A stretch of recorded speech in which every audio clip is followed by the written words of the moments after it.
الله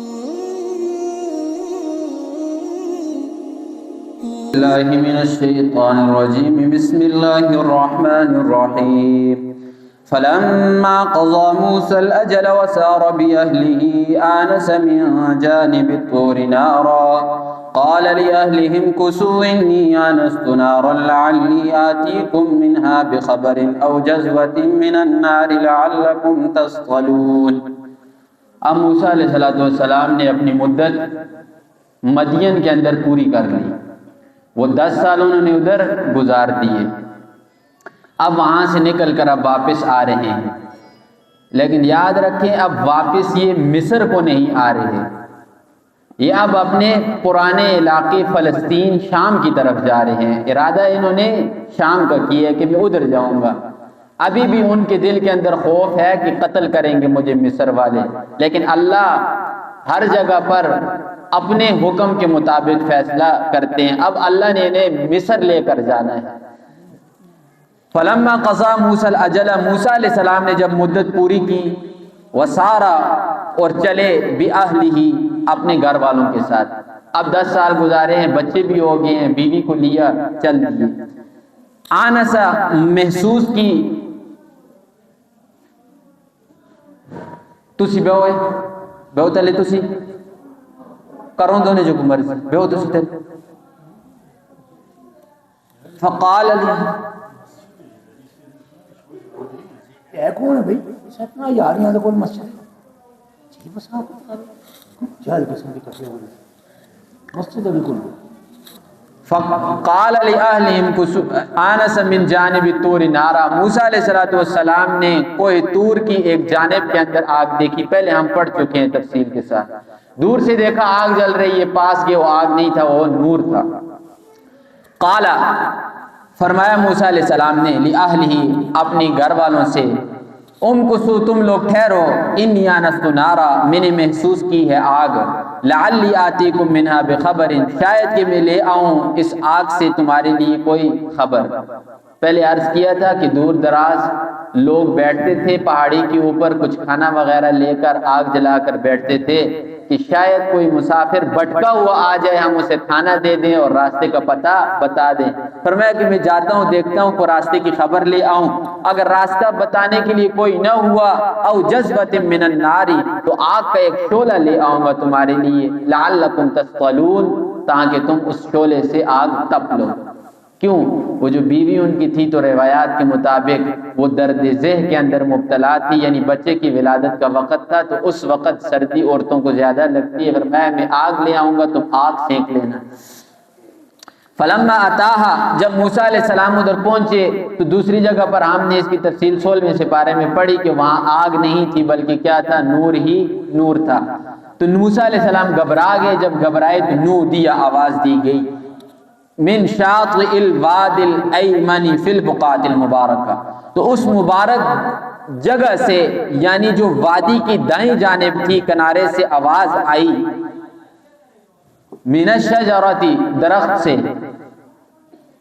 ان یا موسیٰ کہ اے موسیٰ.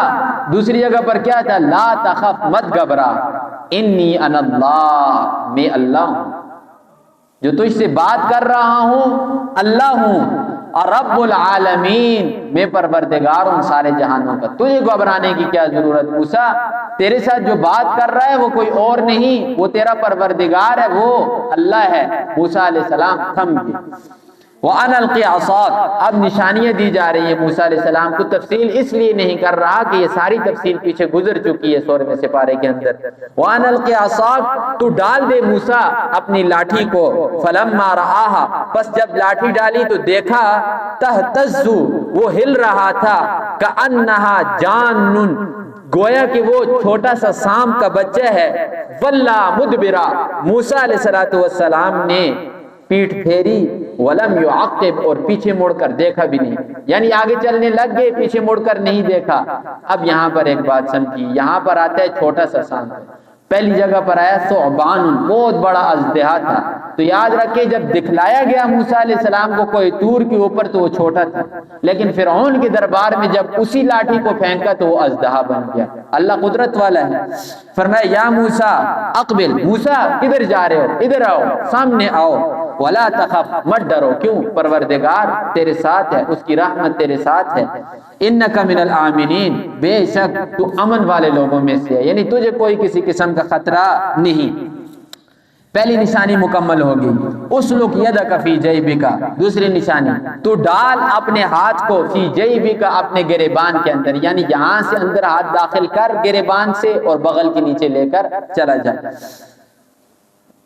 تخرج، نکلے گا یہ ہاتھ، بیضاء، چمکتا ہوا، من غیر سوء، بغیر کسی بیماری کے. ایک تو یہ ہے نا کہ انسان کی چمڑی سفید ہو جاتی ہے بیماری کی وجہ سے، فرمایا نہیں، تو تندرست حالت میں ہوگا، تمہیں کوئی بیماری نہیں ہوگی، سیدھا ہاتھ داخل کرو گے، واپس نکالو گے، وہ نور سے چمک رہا ہوا ہوگا. انک من غیر سوء وضمم الیک جناحک من الرہب.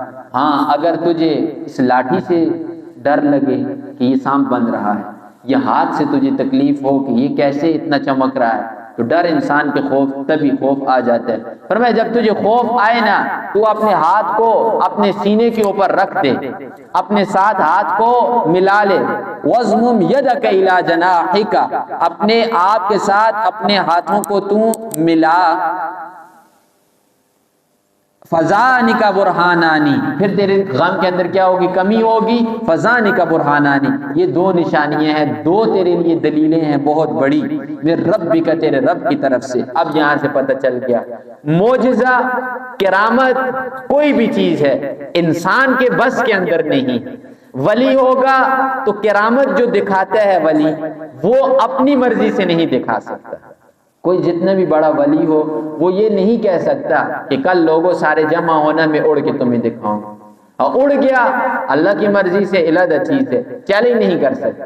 اور یہ نبی کے ہاتھ سے بھی جو معجزے کا ظہور ہوتا ہے وہ اللہ کرتے ہیں. نبی خود اختیار نہیں رکھتا معجزہ دکھانے کے لیے.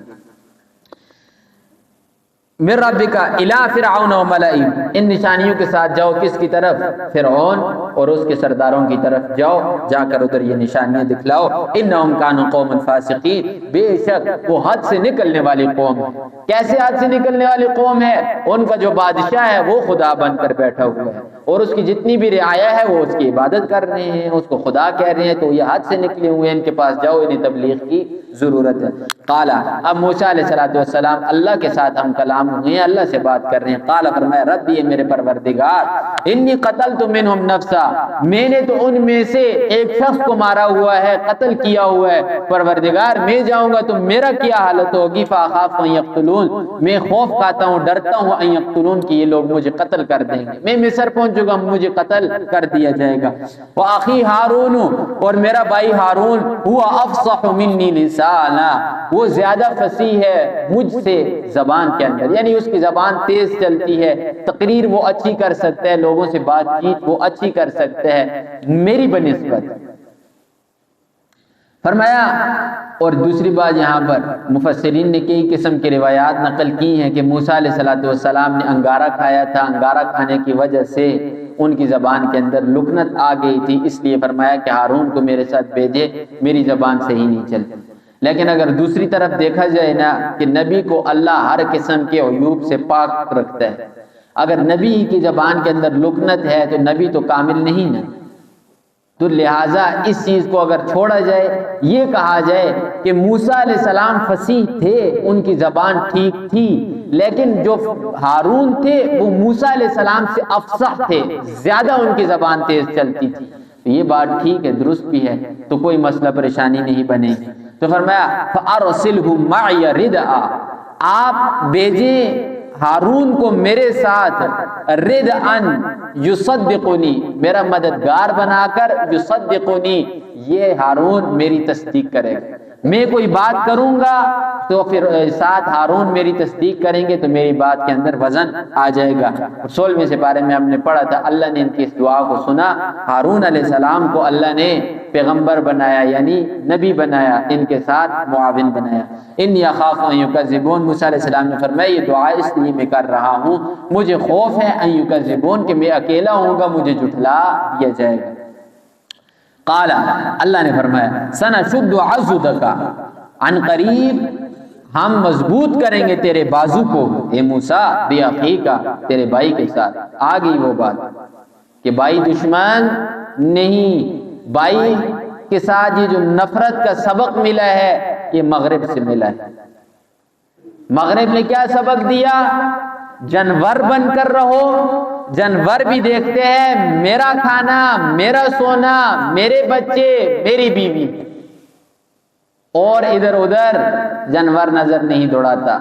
مغرب نے حیوانیت کا سبق مسلمانوں کو دے دیا کہ بھائی آپ کے کسی کام نہیں آنے والا، آپ کے بیٹے، آپ کی بیوی، بس اس کے آگے نہیں۔ لیکن اللہ کا قرآن کہتا ہے سنشد عضدک بأخیک موسیٰ، تیرے بازو کو تیرے سگے بھائی ہارون کے ساتھ مضبوط کیا جائے گا۔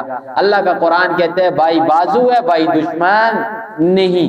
وَنَجْعَلُ لَكُمَا سُلْطَانًا، اور ہم تم دونوں کے لیے بنائیں گے غلبہ، جیت جو ہوگی نا موسیٰ وہ تم دونوں بھائیوں کی ہوگی، فرعون نہیں جیتے گا، جیتو گے تم۔ فَلَا يَصِلُونَ إِلَيْكُمَا، وہ دونوں تمہارے تک نہیں پہنچ سکتے، یعنی تمہارا مقابلہ نہیں کر سکتے۔ کیوں؟ بِآیاتِنَا، ہماری نشانیوں کی وجہ سے۔ اتنی طاقتور نشانیاں ہم نے آپ کو دی، بازو اندر کرتے ہیں چمکتا ہوا نکلتا ہے، لاٹھی پھینکتے ہیں سانپ بن جاتا ہے، کدھر کر سکتے ہیں آپ کا مقابلہ؟ انتما ومن اتبعکما، تم دونوں بھائی اور جو جو تمہارے ماننے والے ہیں، الغالبون، تم ہی غالب آؤ گے۔ یاد رکھ لیں انسان کے اوپر 100 نہیں ہزاروں طرح کے حالات آئیں، لوگوں کی باتیں سنیں، پتھر کھائیں، گالیاں سنیں، ساری چیز کریں، لیکن اگر آپ حق کے اوپر ہیں تو غالب آپ نے ہی آنا ہے۔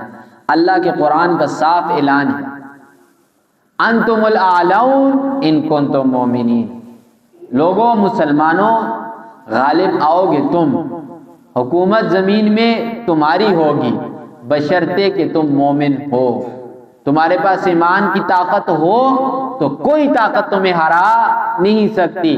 تو آج ہم مغلوب ہوئے ہیں، آج ہم ذلیل ہوئے ہیں، مسلمانوں کو کسی قسم کی دنیا کے اندر کوئی وقت نہیں دی جا رہی، تو اس کے اندر قصور کسی کا نہیں، قصور صرف مسلمان کا ہے کہ مسلمان کے اندر وہ ایمان کی لذت نہیں، ایمان کی وہ طاقت نہیں۔ آج ایمان مضبوط ہو جائے تو کوئی کفر کی طاقت مسلمان کو ہرا نہیں سکتی، لیکن آج مسلمان کے اندر دنیا کے تمام گناہ بسے ہوئے ہیں۔ زنا مسلمانوں میں ہے، شراب نوشی مسلمانوں میں ہے، سود خوری ہر درجے کی مسلمانوں کے اندر ہے، دغا بازی مسلمانوں میں ہے، دھوکہ دہی مسلمانوں کے اندر ہے، ملاوٹ مسلمانوں کے اندر ہے، قتل و غارت مسلمانوں کے اندر ہے۔ کون سا کام ایسا ہے جو مسلمانوں نے چھوڑ دیا؟ اور رشوت کو انعام سمجھ کر مسلمان کھا رہے ہیں، اور سر عام کسی قسم کی کوئی شرم حیا رہی نہیں، سیدھا سر عام مانگتے ہیں بھائی ہماری چائے پانی کا کچھ کر۔ پہلے بھی عرض کیا تھا کسی ادارے کے اندر کوئی شخص اپنے فرض کے اوپر پیسے لیتا ہے، چاہے وہ انعام کی صورت میں ہو چاہے وہ خوشی کی صورت میں ہو، وہ اس کے لیے لینا حرام ہے۔ لیکن کیا اسی کرسی کے اوپر بیٹھے ہیں، اوپر حدیث لگی ہوئی ہے الراشی والمرتشی کلاہما فی النار، کہ رشوت دینے والا لینے والا دونوں جہنمی ہیں، اور نیچے وہ افسر کہہ رہا ہے سامنے کہ بھائی میرے چائے پانی کا کچھ کرو۔ یہ اللہ کے دین کے ساتھ مذاق نہیں، کیسے ہم غالب آئیں گے یا کیسے ہماری بات بنے گی؟ تو فرمایا وَمَنِ اتَّبَعَكُمُ الْغَالِبُونَ، تم ہی لوگ غالب آؤ گے۔ اب یہ پوری کی پوری بریفنگ اللہ نے موسیٰ علیہ السلام کو کوہ طور کے اوپر دے دی، تب طریقہ تبلیغ دے دیا، معجزے بھی 2 دے دیے، دینے کے بعد اب فرعون کے دربار کی طرف دونوں کو روانہ، دونوں بھائیوں کو کر دیا۔ اب دربار کے اندر گئے، جا کر آگے کیا ہوا انشاءاللہ کل پڑھیں گے۔